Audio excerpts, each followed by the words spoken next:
So I take your arm here, and this would be a figure 4. That's right. Okay, let's turn around so the folks can see.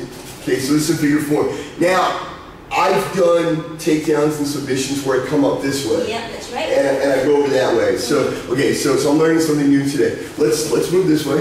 Okay, so now I'm just gonna basically do a forward roll, is that right? Back. Kind of back, because you're gonna sit down and kick me over. Oh, right. Yeah. I'm not gonna do a forward roll, I'm gonna do a forward roll. Okay, so we're gonna come this way? Yeah. Okay, now I'm gonna roll. Yeah, that's right.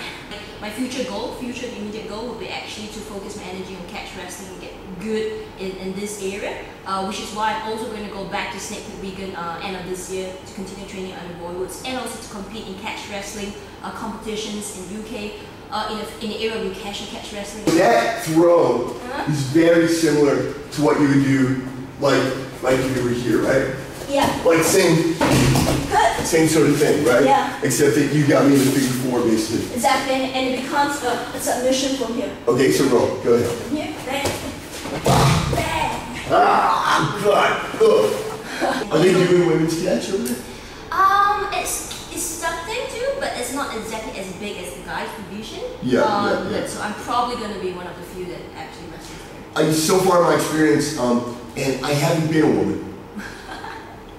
Yeah. I just want to say I have not been a woman, but so far my experience in training with women is this: that when you go on the mat and you go to the training, it's really mostly guys that are there. So the advantage to girls is that they're training with guys and guys are bigger and stronger. The disadvantage though is that they don't get the hours of training with people that are relatively the same size. Yeah, that's right. Because while you sort of go, oh, it's good you train with bigger people, yeah, that has its benefits, but you need to be with people your own size. And so I always kind of feel bad a little bit about the girl, because they'll be in here wrestling with guys every day, and then they'll go to the competition and there's a girl her own size, and then she's like, wait, I don't know what to do. She's not 6 feet tall. It's awful. Wow. Do you know what roller derby is? No. It's this sport in America where women wear roller skates and they I don't even know what the rules are. They just hit each other and do wrestling. I'm like, you'd be good at that. And you can pick up some money to support your wrestling training. And the thing is that because when you wrestle bigger guys, and that's mainly what I do most of the time, the techniques that you use on bigger guys will definitely be different from somebody on your own size. Yeah, I'm sure you're not practicing your lifts and stuff. Exactly. And somebody your own size is going to be a lot quicker than you. So your techniques have to change according to the size or something. If you don't get practice with somebody your own size, you don't get what you should be getting. Yeah, that's why for me being on the team in China has been such a great experience because we got all the weight divisions. So and I'm only in the upper third in terms of size. So I got bigger guys, I got smaller guys. It's good. You work with a smaller guy, you're doing speed and technique. Working with a bigger guy, they got the strength. So I'm very lucky in that respect. But I always think about, and the girls in China that are on the official team have the same kind of situation.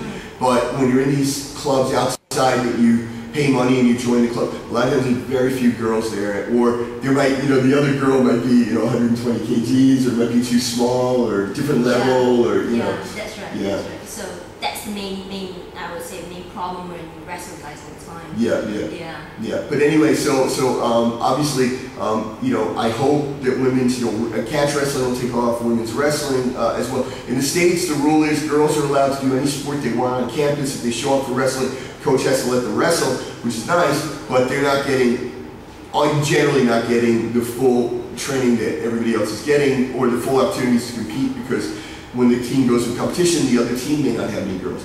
So I hope that'll take off, and of course women's BJJ, women's judo, all you guys support it.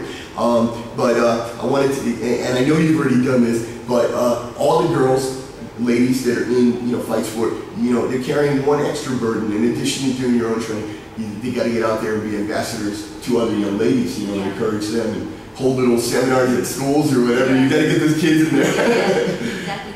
And I just want to especially encourage more ladies to actually participate in the sport of wrestling. I know it's not exactly what people would view as a feminine kind of sport, but it's really good to build different physical attributes, whether it's speed, agility, a lot of mental attributes in terms of resilience, discipline, etc. So it's a huge benefit just to practice and love the sport of wrestling itself. So there's really, to me, there's no male sport or female sport. It's just sport. So I just hope that more females will actually take the one step to actually try wrestling first, so it's wrestling and catch wrestling, and yeah, maybe you might like it. Okay, and as long as I got you here, I got to ask the question. I'm going to throw the name out there. Ronda Rousey. Okay, anytime I mention the word judo these days, it's like conditioned response. You go, Ronda Rousey. Yeah. I say, I'm taking judo lessons. Ronda Rousey. Yes, Ronda Rousey also does judo.